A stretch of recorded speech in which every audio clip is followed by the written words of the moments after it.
अस्सलामुअलैकुम वरहमतुल्लाहि वबरकातुह। इधर से गुज़र हो रहा था। यह है अनंतगिरी हिल्स पहाड़ों का डेफिनेशन है पत्थरों का मजमुआ जिसमें कुछ मिट्टी भी होती है। इसके अंदर बड़े बड़े चट्टान हैं। बताना इससे ये सबक लेना है कि अल्लाह ताला कुरान मजीद में फरमाते हैं, क्या इनके सामने अल्लाह ताला की निशानी आने के बाद भी इनको समझ में नहीं आता? क्या इनके दिल सख्त हुए हैं?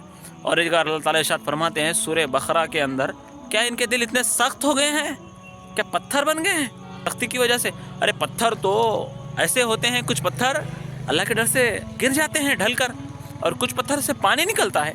तो यहाँ पर हम देखते हैं कि इस पहाड़ पथरीली ज़मीन पर भी हरियाली है, हाँ? और हदीस के अंदर भी आता है कि ज़मीन 3 तरह की होती है, एक आबदार ज़मीन, एक पथरीली ज़मीन और एक बंजर ज़मीन। तो पथरीली ज़मीन खुद पानी जज़्ब नहीं करती, लेकिन दूसरे के लिए तो मदद करती है। हम वो भी नहीं है। आइए अब हम असली बात पर आते हैं। हाल के अंदर अमेरिका के अंदर एक हादसा हुआ, आग लगी। तो हम सब ने कहा अल्लाह ताला का अज़ाब आ गया, उसने अल्लाह ताला की गुस्ताखी की। क्या ये हमारे लिए काबिल सबक की बात नहीं है? हमारे ईमान को ताज़ा करने के लिए काफ़ी नहीं है कि हमने यहाँ से क्या सीखा? भाई उसने बड़ी गुस्ताखी की, उसको अल्लाह ताला ने बड़ी सज़ा दी।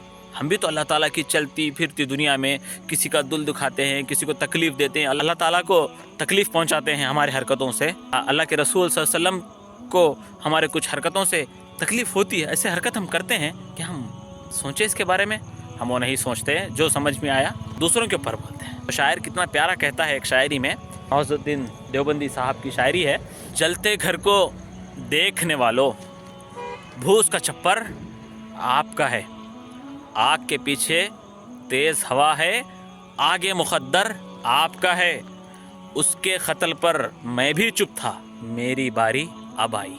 उसके क़त्ल पर मैं भी चुप था, मेरी बारी अब आई, मेरे क़त्ल पर तुम भी चुप हो, अगला नंबर आपका है। तो मैंने ये आयत पढ़ने के बाद कुरान की अपने ऊपर गौर करने शुरू किया कि मैं भी कुछ गलती किया होगा। तो मैं भी देखा कि छोटी छोटी गलतियों की वजह से बड़े नुकसानात हुए हैं। भाइयों, कुरान पढ़ते रहिए, अपने ईमान को ताज़ा रखिए। और बस बोलने के लिए बहुत कुछ है, बस कुरान पढ़ते रहिए, आप खुद समझते रह जाएंगे। कुरान को दिल से लगा लिए। अस्सलामु अलैकुम वरहमतुल्लाह।